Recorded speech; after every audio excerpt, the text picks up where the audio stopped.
cabala e alquimia reveladas para sua transformação interior. Boa tarde, meus queridos ouvintes. Boa tarde, minhas queridas ouvintes. Está começando mais um programa Sabedoria Oculta, um espaço de reflexão, espiritualidade e conhecimento. Eu sou o J.A.P. Filho, professor, autor e maçom grau 33. E hoje, percebam aí que nós estamos começando um pouquinho mais cedo, às 15 horas e 2 minutos, aqui na Vibe Mundial, 95.7 FM.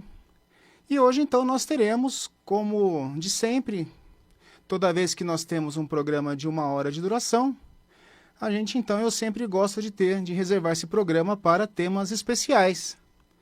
E hoje eu separei um tema muito bacana, muito especial, que vamos falar a respeito da tradição judaica na maçonaria.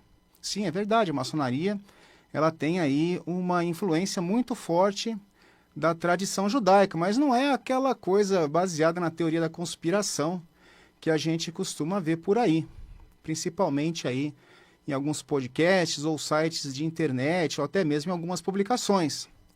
Hoje nós vamos falar de uma maneira bastante calcada em pesquisa, bastante calcada aí em material de qualidade. Vamos falar como que a tradição judaica, também como outras tradições, acabou também permeando e influenciando a maçonaria.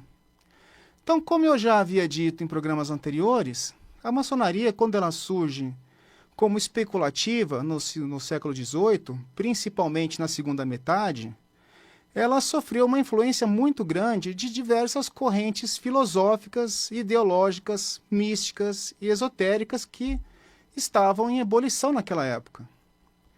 As pessoas, elas viam no caráter reservado da maçonaria um espaço ideal para a discussão de suas crenças e estudos, claro, sem o risco de serem perseguidos pela igreja, que na época era o status quo.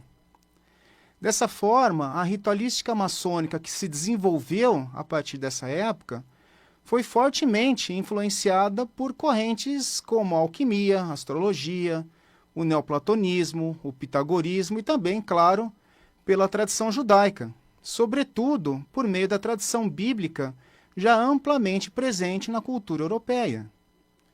Claro que, então, nesse contexto, a gente também pode dizer que a participação de membros judeus na maçonaria contribuiu fortemente para aprofundar determinados elementos simbólicos, especialmente aqueles que se referem à linguagem hebraica e à tradição do Antigo Testamento.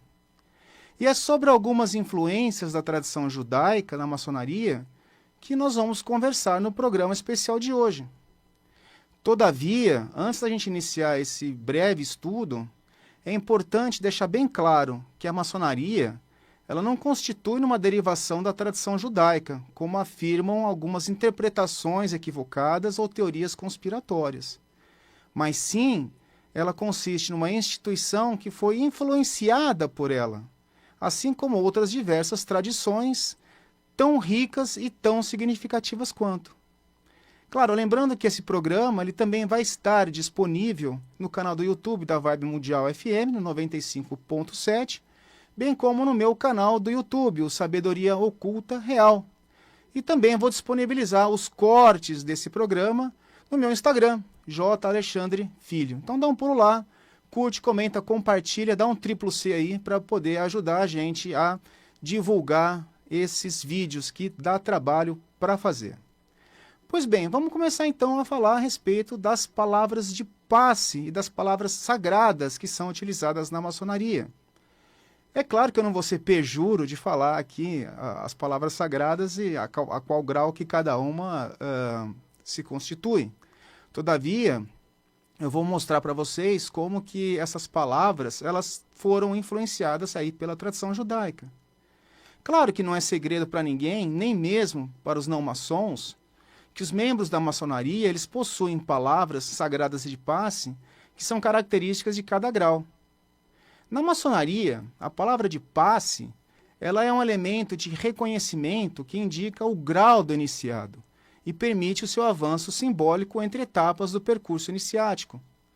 Já a palavra sagrada, ela é um elemento simbólico que representa o princípio do grau e é destinada à compreensão e à interiorização do grau que ela é destinada. Nesse contexto, como eu falei para vocês, muitas palavras sagradas de passe, para não dizer a grande maioria, são provenientes do hebraico. Como, por exemplo, vou citar as palavras, mas, claro, não vou falar a qual grau que se refere. Também não vou falar qual é sagrado e qual é de passe. Tá? Primeiro, a palavra Boaz. A palavra Boaz quer dizer, nele há força, e é composta pelas letras Beit, Vav, Ain e Zain. A outra palavra, Yahin, que muitos chamam de Jaquim, mas o correto é Yahin, que quer dizer, ele estabelece, que é composto pelas letras em hebraico Yod, Kaf, Yod novamente e a letra Nun. Depois nós temos a palavra Shibolé, que quer dizer espiga de trigo, que é composto pelas letras Shin, Yod, Beit, Vav, Lamed e Tav. Temos também a palavra Adonai. Adonai quer dizer meu Senhor. Adonai é composto pelas letras Aleph, Dalet, Nun e Yod. Também temos a palavra Ben-Horim, que muitos falam Ben-Chorim. Não é Ben-Chorim, é Ben-Horim, que quer dizer filho da liberdade. E Ben-Horim é composto pelas letras Beit e Nun, que quer dizer, vem da palavra Ben. E Horim é composto pelas letras Shet, Vav, Resh, Yod e Nun.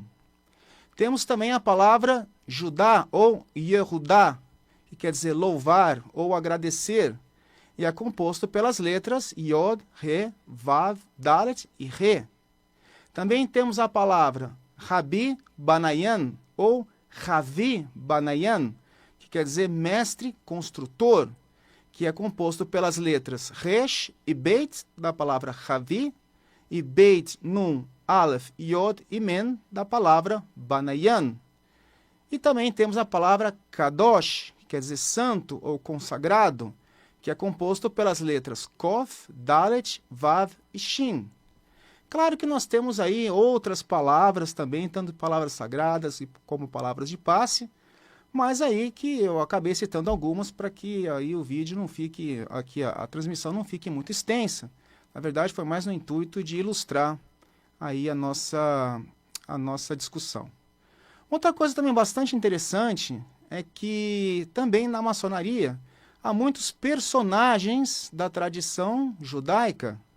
Na maçonaria, principalmente a partir do grau de mestre, há uma sequência de mitos e tradições que versam em torno da construção, destruição e reconstrução do Templo de Salomão, bem como da libertação do povo de Israel do cativeiro da Babilônia. Nesse cenário, diversos personagens que são apresentados na tradição judaica e na Taná são referenciados nos graus maçônicos, principalmente nos graus superiores.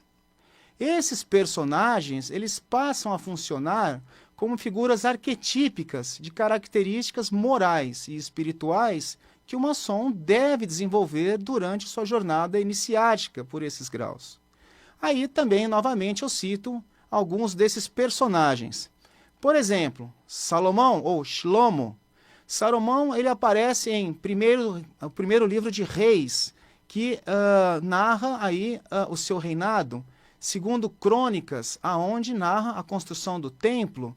Segundo Samuel, no contexto de sua sucessão. Salomão, ou Shlomo, é o construtor do templo, que é o centro espiritual do judaísmo antigo. O templo representa o auge do reino de Israel, que é um período de unidade e prosperidade. Temos também outro personagem, que é Adoniram. Adoniram aparece no primeiro livro de Reis, em 1 Reis 4:6 e também em 1 Reis 5:14 e 12:18. Adoniram também aparece no segundo livro de Crônicas e também no segundo livro de Crônicas 10:18. E quem foi Adoniram? Adoniram foi um oficial do rei Salomão, responsável por trabalhos e também pela administração da mão de obra utilizada no Templo de Salomão. Temos também Joab, que é colocado no ritual como Joabe, mas na verdade é Joaben. Joaben aparece em 2 Samuel e é descrito, onde é descrito aí a sua principal atuação. Em 1 Reis 1:2 é relatada a sua morte. E quem foi Joaben? Joaben foi o comandante do exército de Israel e ele foi sobrinho de Davi. No início do governo de Salomão, Joaben foi considerado perigoso por Salomão e depois ele foi então executado. Joaben, na tradição judaica, ele é considerado como o arquétipo da força que protege, mas também a mesma força que pode desestabilizar. Depois temos Irã Abi, que na maçonaria acaba sendo dito como Irã Abif, mas na verdade pela tradição judaica é Irã Abi. Irã Abi ou Irã Abif aparece em 1 Reis 7, 13 a 14 e também em 2 Crônicas 2, 13 a 14. Ele é descrito como um artesão especializado, também como um filho de uma viúva da tribo de Naphtali, ou Dan, como citado no livro de Crônicas. Irã Abi, ele foi mestre artífice no bronze, na metalurgia e nos trabalhos artísticos do templo. Na tradição judaica e nos livros da Taná, Irã Abi ele não tem muita relevância, tendo destaque somente na lenda do grau 3 da maçonaria. Depois também temos Ben-Dekar, que correto é Ben-Deker. Ele aparece em 1 Reis 4, 9. Ben-Deker foi um dos principais oficiais administrativos do rei Salomão. Ele foi responsável pela administração de uma das regiões do reino de Israel. E o que eram essas regiões? Eram distritos organizados pelo rei para envio de provisões reais, no caso, mantimentos. Ben-Deker também é um personagem sem destaque na tradição judaica, sendo que o papel de Ben-Deker é mais importante na tradição maçônica do que na tradição judaica propriamente dito. Depois temos o rei Nabucodonosor, que aparece no 2º livro de Reis, nos capítulos 24 e 25, e também no 2º livro de Crônicas, no capítulo 36. Nabucodonosor também aparece no livro de Jeremias e no livro de Daniel. Nabucodonosor ele foi o rei da Babilônia, que governou aproximadamente entre os anos de 605 e 562 a.C., e foi um dos mais poderosos monarcas do mundo antigo. Ele foi o conquistador de Jerusalém e o responsável pela destruição do Templo de Salomão e pelo exílio do povo de Israel. Na tradição judaica, Nabucodonosor representa a figura arquetípica do instrumento usado por Deus para punir o povo. Depois temos também Ciro o Grande. Ele aparece no 2º livro de Crônicas, capítulo 36, versículo 22 e 23. Também aparece no livro de Esdras e também no livro de Isaías. Ciro o Grande ele foi o grande fundador do Império Persa e conquistou a Babilônia no ano de 539 a.C.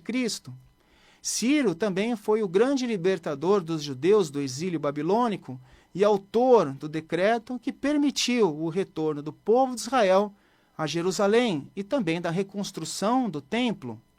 Na tradição judaica, Ciro ocupa um lugar de destaque, ele é muito importante, mesmo não sendo judeu, pois ele é considerado um instrumento de restauração. Ele representa a libertação e o retorno do povo ao seu lar. E por fim, claro, temos outros personagens, mas também coloquei apenas alguns para citar como exemplo desse programa. Por fim, temos Zorobabel. Zorobabel ele é citado nos livros de Esdras, Neemias, Ageu, Zacarias e Crônicas. E Zorobabel ele foi descendente da linhagem do rei Davi, tendo também sido governador de Judá, sob o domínio persa e o líder do povo no retorno do exílio babilônico.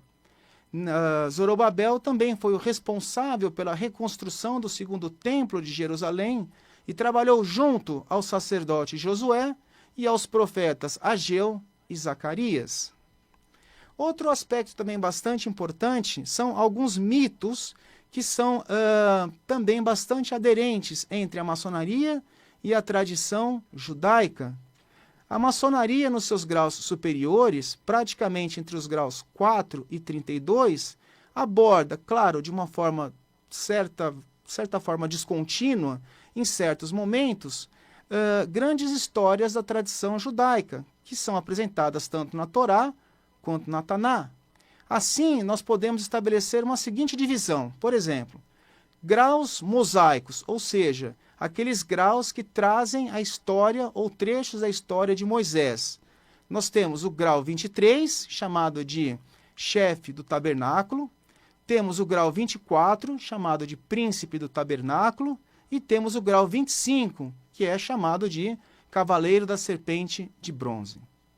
Temos também os graus que contam a construção, a queda e a reconstrução do Templo de Salomão. Eu estou colocando aqui somente os graus que falam diretamente a respeito da construção e reconstrução do templo. Não estou colocando aqui os graus que falam a respeito de Irã-Abi, tá? Nem da sua morte e nem aí da busca pelos seus assassinos, tá bom? Então nós temos o grau 3, que é o grau de mestre maçom, o grau 4, que é o grau de mestre secreto, temos também o grau 7, que é o grau de preboste e juiz, temos o grau 15, que é o grau de cavaleiro do Oriente, e temos o grau 16, que é o grau de príncipe de Jerusalém. Há também dois graus bastante interessantes que são baseados na história de Noé e também na história da Torre de Babel, que é o grau 21, que tem o título de patriarca noaquita ou cavaleiro prussiano, e também o grau 22, que tem o nome de príncipe do Líbano. Um outro aspecto também bastante interessante e muito importante, não só na tradição maçônica, mas também na tradição judaica, é a figura do Templo de Salomão. O Templo de Salomão, ele ocupa um lugar central na tradição judaica, não apenas como uma mera construção histórica, mas como um eixo espiritual, religioso e simbólico da relação entre o eterno e o homem. O Templo de Salomão ele foi concebido como a morada da presença divina na terra, substituindo o caráter móvel do tabernáculo construído por Moisés, por uma estrutura mais fixa, permanente e centralizada. Na tradição judaica, o templo ele não era apenas um edifício, mas o centro absoluto do culto ao eterno. Nele eram realizados os sacrifícios, as festas religiosas e os rituais prescritos pela Torá. Em sua estrutura, que inclusive foi estabelecida pelo próprio Eterno, havia uma clara hierarquia de espaços que ia do exterior ao interior, culminando no Santo dos Santos, onde se encontrava a Arca da Aliança, e que era acessada apenas pelo sumo sacerdote uma vez por ano, no dia do Yom Kippur. Além do seu papel cultual, o templo ele simbolizava a aliança entre o Eterno e o povo de Israel. Sua existência, sim, ela era entendida como um sinal da presença divina e da ordem estabelecida pelo próprio Eterno. A sua destruição por Nabucodonosor, por outro lado, representou uma ruptura, ou seja, o julgamento de Deus e a perda dessa proximidade entre o divino e o homem, entre o eterno e o povo de Israel. Quando Jerusalém foi conquistada por Nabucodonosor II, resultando na destruição do templo e no exílio da Babilônia, instaurou-se uma das maiores crises da história judaica. Esse evento ele não foi simplesmente interpretado como uma mera derrota política, mas como uma crise espiritual profunda que levou à reformulação da identidade religiosa do povo de Israel. A reconstrução posterior, autorizada por Ciro o Grande e conduzida por Zorobabel, deu origem ao segundo templo, é verdade. No entanto, na tradição judaica, o primeiro templo, o de Salomão, é o que permanece como referência ideal, símbolo de perfeição, ordem, plenitude e da presença divina. Assim, o Templo de Salomão, na tradição judaica, transcende a sua materialidade histórica e se afirma como um símbolo permanente da presença de Deus, da ordem sagrada e da busca humana pela proximidade com o divino.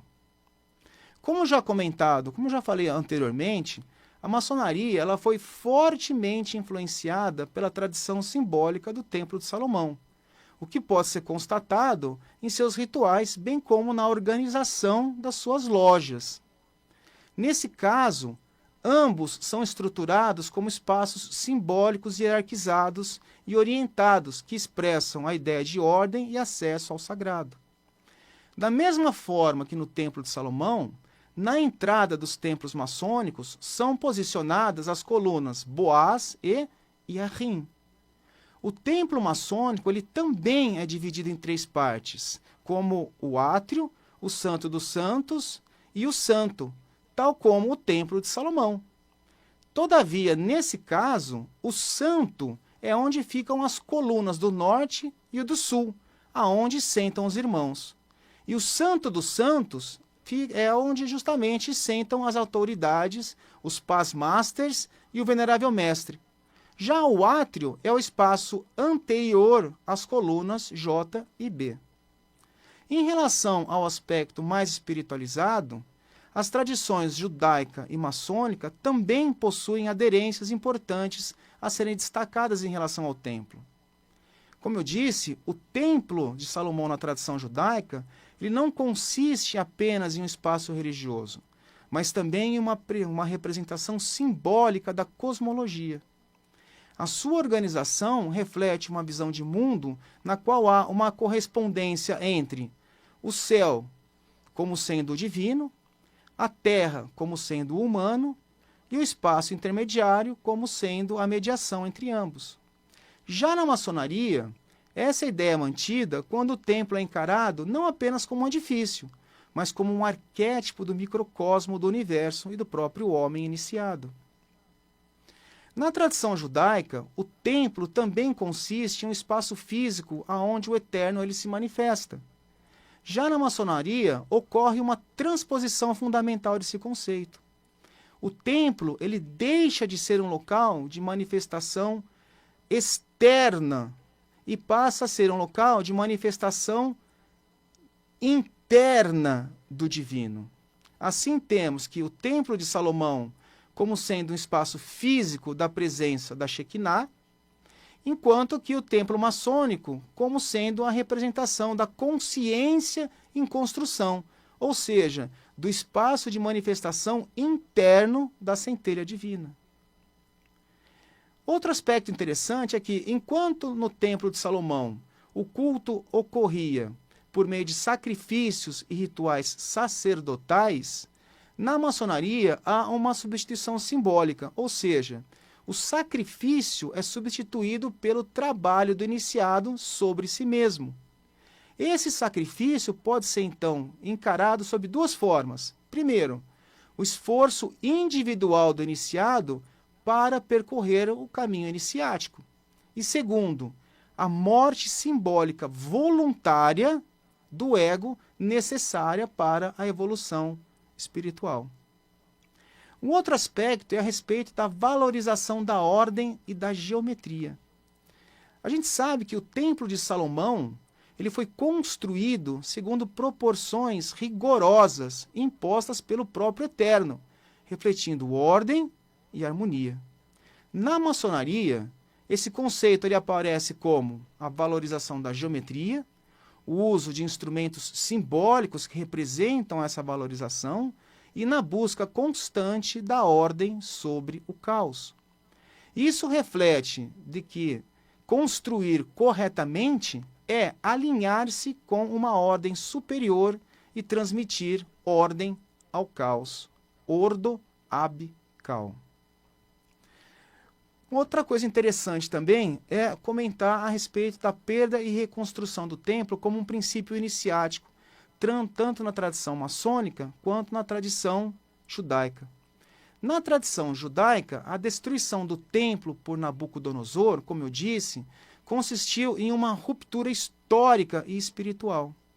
Já na maçonaria, essa ideia ela é internalizada, ou seja, o homem também deve possuir o seu templo destruído para que possa construí-lo novamente, indicando a necessidade da morte simbólica para os vícios do mundo e do ego, necessária para a reconstrução de um novo eu mais pleno.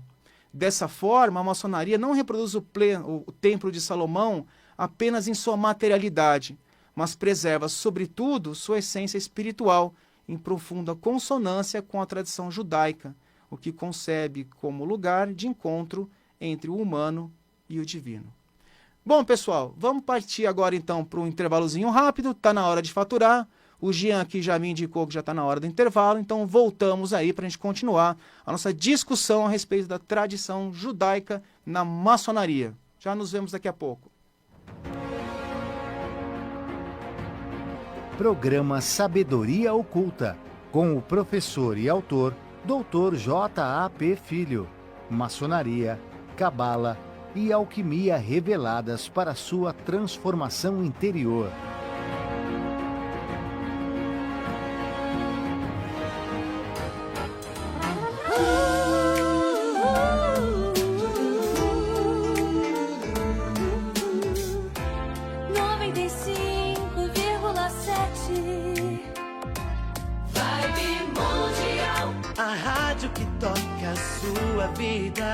Vibe Mundial FM.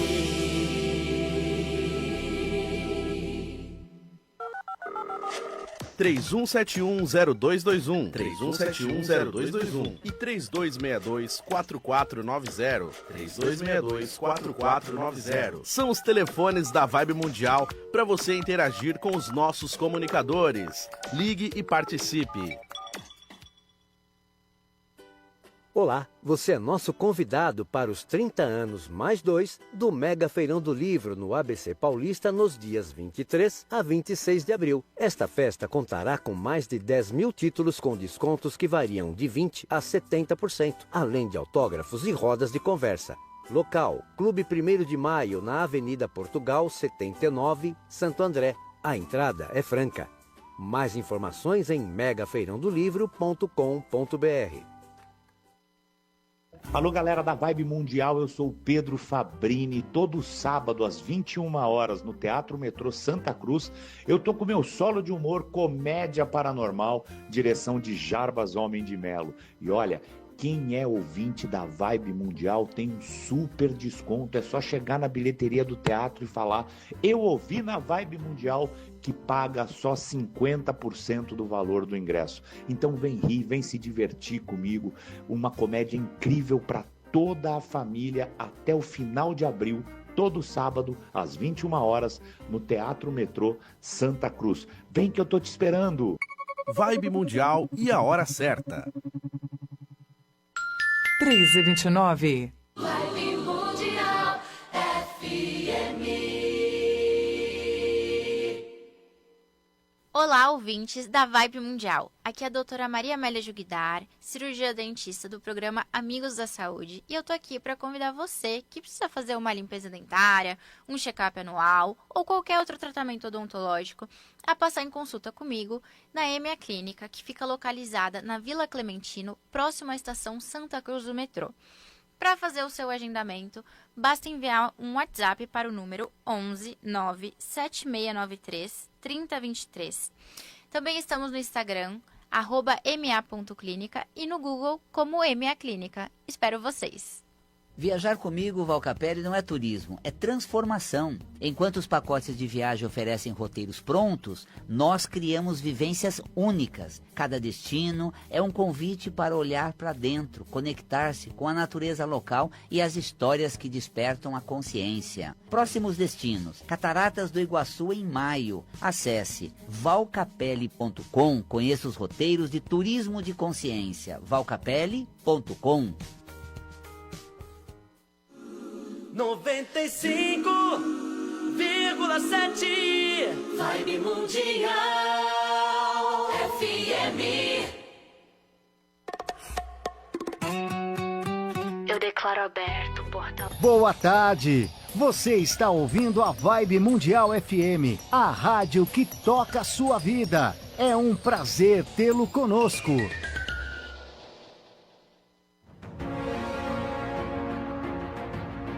Programa Sabedoria Oculta, com o professor e autor Dr. J.A.P. Filho. maçonaria, cabala e alquimia reveladas para sua transformação interior. Boa tarde, meus queridos ouvintes. Boa tarde, minhas queridas ouvintes. Voltamos agora no nosso programa Sabedoria Oculta e o tema de hoje é a influência da tradição judaica na maçonaria. Então, bem-vindos àqueles que estão entrando agora. Vamos continuar então a nossa discussão. Falamos a respeito do Templo de Salomão, falamos a respeito da influência da tradição judaica nas palavras sagradas. Aquele que perdeu a primeira parte do programa, que está muito bacana, muito legal mesmo. Depois que o programa terminar, dá uma olhada lá no site do YouTube da 95.7 FM, da Vibe Mundial. Dá para vocês assistirem quantas vezes quiser, tá? E também no meu canal do YouTube, Sabedoria Oculta Real. Dá uma olhada lá, curte, comenta, compartilha. 24 horas por dia, 7 dias por semana. Dá um apoio para a gente lá que dá trabalho para fazer. Pois é, pessoal, vamos lá. Outro ponto de convergência que merece destaque entre a tradição judaica e a maçônica é a figura da Jerusalém Celeste e também da Árvore da Vida. É verdade, também tem aí a Jerusalém Celeste e a Árvore da Vida. Tal como ocorre no Templo de Salomão, a maçonaria interpreta ambas, tanto a Jerusalém Celeste como a Árvore da Vida, muito mais como figuras arquetípicas do que como promessas espirituais futuras. É claro que existem alguns graus do rito escocês antigo e aceito que se dedicam a escrever ou evocar a Jerusalém Celeste, sendo a Árvore da Vida frequentemente descrita como assente próxima ao trono divino, ao trono de Deus. E quais que são esses graus? É o grau 19, que é o grau de grande pontífice, e o grau 29, que é o grande escocês de Santo André. É claro, a gente deve ressaltar que na tradição judaica, a Jerusalém Celeste ela não surge inicialmente como uma descrição detalhada de uma cidade futura, mas como um conceito espiritual profundo, desenvolvido progressivamente ao longo das escrituras e da literatura rabínica. Trata-se da ideia de uma Jerusalém ideal, perfeita e transcendente, que existe como modelo superior da Jerusalém terrena. Essa concepção aparece na forma indireta em textos como o livro de Isaías e também no livro de Ezequiel. E foi posteriormente desenvolvida na tradição rabínica, tanto no Talmud quanto no Midrash, aonde se afirma a existência de uma Jerusalém acima, celestial, correspondente a Jerusalém abaixo, terrena. Nesse contexto, a Jerusalém Celeste, ela representa a perfeição espiritual, a ordem absoluta, a ausência da corrupção, a manifestação plena do divino, o retorno à harmonia original e a superação da condição da queda inicial. Na maçonaria, a Jerusalém Celeste ela assume um caráter arquetípico, como eu disse agora há pouco, representando o ápice do desenvolvimento espiritual do iniciado, isso é, o ponto culminante da jornada iniciática, que pode ser descrita como, por exemplo, no rito escocês antigo e aceito, qual que é o resumo da jornada iniciática do maçom? Bom, primeiro o homem ele se inicia como uma pedra bruta, depois ele se torna uma pedra desbastada e posteriormente uma pedra polida. Em seguida, ele evolui para um mestre construtor do seu templo interior. Em seguida, ele vivencia a destruição e a reconstrução do seu templo. E, por fim, alcança um estado de elevação que transcende a materialidade, simbolizado pela Jerusalém Celeste, que representa o seu novo estado. Agora, o seu templo interior não está mais na matéria, ele está no plano celestial, é a Jerusalém Celeste.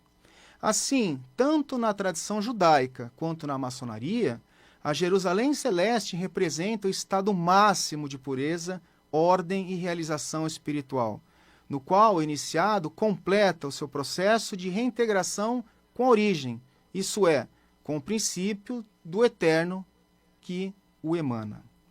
A árvore da vida, na tradição judaica, ela aparece como símbolo associado à vida plena, à proximidade com Deus e à condição restaurada do homem diante do divino, sendo mencionada como elemento presente no contexto da realidade espiritual perfeita. E é por essa razão que está situada ao lado do trono de Deus. Em convergência com essa concepção, a maçonaria também se utiliza desse símbolo como expressão do estado final da jornada iniciática, na qual o homem, após passar pelo processo de construção, perda e reconstrução de si mesmo, alcança uma condição de equilíbrio, harmonia e integração com o princípio superior. Assim, tanto na tradição judaica quanto na maçônica, a árvore da vida, situada no contexto da Jerusalém celeste, não deve ser compreendida como um elemento literal, mas como uma representação de um estado espiritual máximo, no qual a vida, o conhecimento e a presença do divino se manifestam em sua forma mais plena. Outra coisa também interessante é que é sabido, claro que a maçonaria ela é dividida em graus iniciáticos, e que o rito escocês antigo e aceito é dividido em 33 graus, sendo 32 deles iniciáticos e 1 grau por condecoração. Na abertura de cada sessão, referente a cada grau, é lido pelo orador um trecho do livro da lei, no caso da maioria das lojas, a Bíblia. Esse trecho ele é discriminado no ritual, e não é por acaso. Ele traz em si a síntese do conteúdo simbólico e espiritual que a sessão a ser realizada em um determinado grau específico deverá trazer. Assim, a gente pode dizer que esse texto ou versículo seria uma espécie de ponto de partida orientador de toda a ritualística e simbologia do ritual do grau que será executado. De uma forma geral, a maior parte dos textos lidos pertencem ao Velho Testamento, o que novamente indica uma forte influência da tradição judaica na abertura das sessões e na formação da egrégora das reuniões. A seguir eu trouxe aqui uma referência dos versículos que são lidos referente a cada um dos graus. Então, por exemplo, no grau 1 de aprendiz, lê-se o Salmo 133. No grau 2 de companheiro, lê-se Amós, capítulo 7, versículos 7 a 8. No grau 3 de mestre maçom, lê-se Eclesiastes, capítulo 12, versículos 7 a 8. No grau 4, que é o de mestre secreto, lê-se 1 Reis, capítulo 8, versículo 6. No grau 7 de preboste e juiz, lê-se 1 Reis, capítulo 3, versículo 9. No grau 9, que é o de mestre eleito dos noves, lê-se Samuel 22, versículo 21. No grau 10, que é mestre eleito dos 15, lê-se Gênesis, capítulo 9, versículo 6. No grau 14, que é perfeito e sublime maçom, lê-se Levítico 24, versículos 5 e 6. No grau 15, que é cavaleiro do Oriente, lê-se Neemias, capítulo 4, versículo 17. No grau 16, que é príncipe de Jerusalém, lê-se Esdras, capítulo 1, versículo 2. E no grau 22, príncipe do Líbano, lê-se Êxodo, capítulo 21, versículo 15. Então eu trouxe para vocês aqui os graus aonde você tem a leitura da Taná ou também da Torá, né, de trechos da Torá, aí na abertura de alguns rituais, de alguns graus maçônicos. Tá? Outro aspecto também bastante interessante que nos traz aí uma certa aderência entre a tradição judaica e a tradição maçônica é quando nós falamos a respeito do tetragrama sagrado e da figura do grande arquiteto do universo. O tetragrama sagrado, ele é representado pelas 4 letras hebraicas, o Yod, Re, Vav e Re, e ele constitui o nome mais elevado e reverente de Deus na tradição judaica. Na prática religiosa, ao se deparar com o tetragrama, a gente deve substituir a sua leitura por termos, por exemplo, como Adonai, que quer dizer meu Senhor, de forma assim que a gente preserva o caráter sagrado e inacessível do nome. Então é por isso que muitas vezes na Bíblia cristã, quando você vai ler, muitas vezes onde está escrito Adonai, na Bíblia original judaica, na Taná, você tem ali o tetragrama. Então, ao invés de falar do tetragrama, nós o substituímos por Adonai, porque o tetragrama ele é sagrado, você tem que estar preparado para poder falar o tetragrama. Essa reverência decorre da compreensão de que o divino ele não pode ser nomeado pelo homem, sendo o tetragrama uma forma de apontar para aquilo que está além da linguagem comum. O significado do tetragrama ele está tradicionalmente associado ao verbo hebraico hayá, que significa ser ou existir. Nesse sentido, o tetragrama ele é interpretado como aquele que é, ou aquele que faz existir. Essa ideia ela remete ao caráter absoluto, eterno e independente, que não depende de nada para existir, que é a fonte prima de toda existência. A revelação desse nome ocorre no episódio da sarça ardente, narrado na Torá, especificamente no livro de Êxodo, quando Moisés é chamado por Deus para libertar o povo de Israel do Egito. Ao questionar qual nome deveria apresentar o povo, Moisés recebe a seguinte resposta. E disse Deus a Moisés, eu sou o que sou, e acrescentou, assim dirás aos filhos de Israel, eu sou, me enviou a vós. Êxodo 3,14. Na sequência, o texto estabelece relação direta com o tetragrama. E assim dirás aos filhos de Israel, tetragrama, o Deus de vossos pais me enviou a vós. Este é o meu nome eternamente, e assim serei lembrado de geração em geração. Na Bíblia convencional, em vez de estar escrito tetragrama, está escrito Adonai. Então, aqui nós temos Êxodo 3,15. Nesse contexto, o nome divino ele não é apenas uma identificação, mas uma afirmação ontológica. Deus se revela como o próprio ser em si mesmo, fundamento de toda a realidade. Assim, na tradição judaica, o tetragrama sagrado ele não é simplesmente um nome, mas um símbolo da transcendência divina, da eternidade e da impossibilidade de reduzir o absoluto numa só palavra.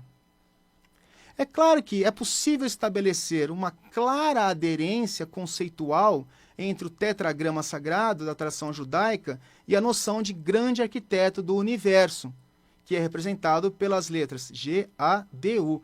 Nada de Gadu, hein, gente? Pelo amor de Deus. Gadu é aquilo que tem no curral. Grande arquiteto do universo. Na maçonaria, sobretudo no que diz respeito à forma como ambas expressam o princípio divino, de maneira não limitada e não dogmática. Assim como o tetragrama não é pronunciado e não se reduz a uma definição objetiva, o conceito de grande arquiteto do universo também não corresponde a um Deus antropomórfico ou uma figura religiosa específica. Pelo contrário, trata-se de uma designação simbólica que permite ao iniciado referir-se ao princípio supremo sem restringi-lo a uma tradição particular. Em ambos os casos, há um reconhecimento explícito de que o divino não pode ser plenamente nomeado, definido ou circunscrito pela mera linguagem humana. Além disso, tanto o tetragrama quanto o grande arquiteto do universo compartilham de uma dimensão ontológica fundamental, ou seja, ambos refletem a ideia de um princípio que é em si mesmo a causa de tudo que existe e fundamento da ordem do universo.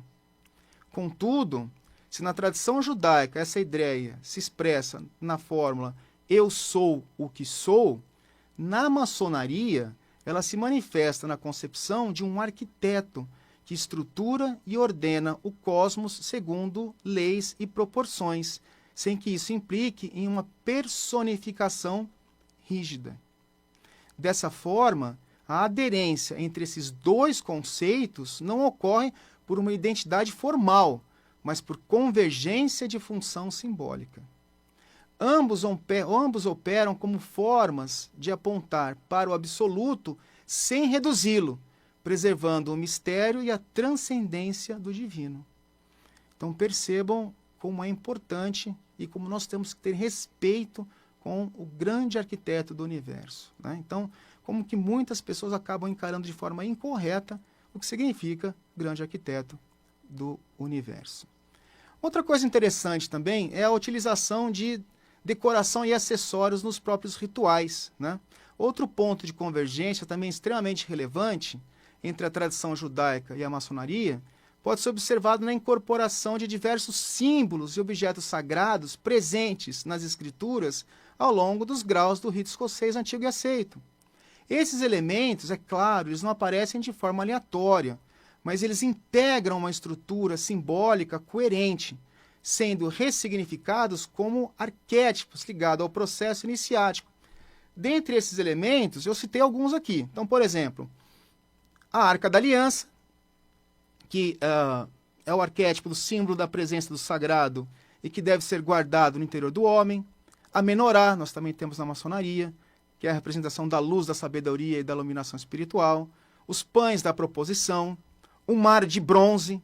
Temos também a simbologia das romãs, da sarça ardente, da serpente erguida na cruz em tal, quem lembra aí da história de Moisés, das colunas J e B. Também temos a representação da Torá e das tábuas dos 10 mandamentos. Também temos a representação da urna do maná, da vara de Arão e também outros elementos que são utilizados nos rituais, claro, como figuras arquetípicas. Dessa forma, a presença recorrente desses elementos nos graus do rito escocês antigo e aceito evidenciam mais um importante ponto de convergência entre as tradições judaica e maçônica. Um outro aspecto também interessante é a respeito do mito da escada de Jacó, que também é um mito presente tanto na tradição judaica quanto na tradição maçônica. A escada de Jacó, ela está relatada no livro de Gênesis, capítulo 28, 10 a 22. E ela acontece quando Jacó, em sonho, ele vê uma escada que liga a terra aos céus, com anjos subindo e descendo, e Deus se manifestando no topo. Ao despertar, Jacó ele reconhece o local como sagrado, chamando esse local de Bet-El. O que quer dizer Bet-El? Bet, casa, El, Deus, casa de Deus, ou portal dos céus, estabelecendo a ideia de um eixo de ligação entre o humano e o divino. Na tradição judaica, a escada simboliza a comunicação entre diferentes níveis de realidade, representando a conexão entre o finito e o infinito. Na literatura rabínica, esse símbolo é aprofundado, sendo associado a estruturas do universo, aos níveis da alma, às esferas espirituais, como uma representação da ordem cósmica e dos caminhos de ascensão espiritual. Na maçonaria, a escada de Jacó ela é reinterpretada como um arquétipo da jornada iniciática do maçom, representando o caminho de elevação da consciência. Cada degrau da escada simboliza um estágio de desenvolvimento espiritual, no qual o iniciado supera limitações e se aproxima dos estados mais elevados de compreensão. O movimento dos anjos indica a interação entre os planos material e espiritual, mostrando que a ascensão ocorre com o auxílio dos princípios superiores. A escada se relaciona diretamente com os graus maçônicos, que funcionam como etapas progressivas do aperfeiçoamento interior. Esse percurso expressa o processo de reintegração no qual o homem retorna conscientemente ao princípio absoluto, o uno. O topo da escada simboliza o estado de realização espiritual, caracterizado pela harmonização com a ordem universal. Assim, a escada de Jacó, ela sintetiza na maçonaria o sentido da iniciação, uma jornada gradual de transformação interior que conduz o homem da ignorância à luz e da fragmentação à unidade. Então percebam que mais uma história, mais um mito da tradição judaica que também acaba sendo absorvido pela tradição maçônica, que acaba utilizando esse mito como uma figura arquetípica. Bom, meus queridos amigos, minhas queridas amigas, vamos passar agora para alguns anúncios rápidos aí, porque a gente está quase terminando, falta aí cerca de 5 minutinhos para a gente poder terminar o programa. E o primeiro anúncio é que estão abertas as inscrições para o programa de especialização em cidades inteligentes e sustentáveis da Uninove. A inscrição começou dia 2 de março e vai até o dia 11 do 4, que já foi. Dia 11 do 4 terminou. Então vamos lá. Então quem se inscreveu, fica esperto. Fica esperto. Quem se inscreveu, fica esperto. O resultado sai no dia 24 de abril, hein? Então quem se inscreveu, quem não deu bobeira, quem se inscreveu no prazo, fica esperto que o resultado da seleção sai no dia 24 de abril de 2025, de 2026. E a matrícula acontece entre os dias 24 de abril e dia 8 de maio, com o início das aulas no dia 11 de maio. Então, pessoal aí que se inscreveu, que não comeu bola, fica esperto aí que o resultado deve sair no dia 24 de abril. E a matrícula deve começar no dia 27 de abril e vai até o dia 8 de maio, com o início das aulas no dia 11 de maio. O curso é telepresencial, com 12 meses de duração, possui bolsa integral de 100%. Maravilha! Então, quem se inscreveu, parabéns. Quem não se inscreveu, infelizmente, vai ter que esperar até o ano que vem. Perdeu a oportunidade de fazer um curso bom pra caramba, completamente gratuito. Vamos lá. Por fim, gostaria de divulgar aqui o meu livro, o Aleph, Sabedoria, Ensinamentos Ocultos e Cabalísticos de Jesus. Esse livro, ele é um livro que nele eu faço o estudo dos evangelhos canônicos de Mateus, Marcos, Lucas e João, aonde eu aplico chaves cabalísticas, astrológicas, numerológicas para poder fazer a interpretação de trechos da história de Jesus. E é muito interessante porque a partir do momento que a gente usa essas chaves, a história de Jesus ela modifica-se completamente, ela assume aí um potencial, os ensinamentos de Jesus assumem um potencial muito maior. Toda a verba com a venda desses livros, todo o direito autoral arrecadado é destinado para instituições de caridade. E até algumas semanas atrás, esse livro estava entre os 30 mais vendidos na Amazon, na categoria de religiosidade. Então dê um pulo lá na Amazon, o Aleph, Ensinamentos Ocultos e Cabalísticos de Jesus, nos auxilia aí a ajudar quem precisa. É um livro muito bacana, tenho certeza absoluta aí que vocês vão gostar. Aqueles que assistiram o meu programa de Páscoa vão ver que boa parte daquilo que foi dito no programa de Páscoa vem do livro Aleph. Quem não assistiu o programa de Páscoa perdeu, dá uma olhada lá no YouTube da Vibe Mundial 95.7. Tá muito bacana o programa especial de Páscoa, onde eu falo aí a respeito do significado oculto, esotérico e místico da Páscoa, ok? Bom, pessoal, muito obrigado pela sua companhia. Esse foi o Sabedoria Oculta. Nos encontramos novamente nessa segunda-feira? Não, nessa sexta-feira agora, às 15 horas, vai ter programa especial aí de meia hora, curtinho, mas vai ser programa especial de meia hora, às 15 horas, nessa sexta-feira, tá? Aqui na 95.7 FM, não percam. E também dê uma olhada lá no meu Instagram, J. Alexandre Filho. E também no canal aí meu do YouTube, Sabedoria Oculta Real. Curte, comenta, compartilha, dá trabalho para fazer, dá essa colher de chá pra gente. Até mais, meus amigos e minhas amigas, e que a luz da sabedoria ilumine o caminho de vocês. Boa semana e fiquem todos com Deus. Muito obrigado. Você acabou de ouvir na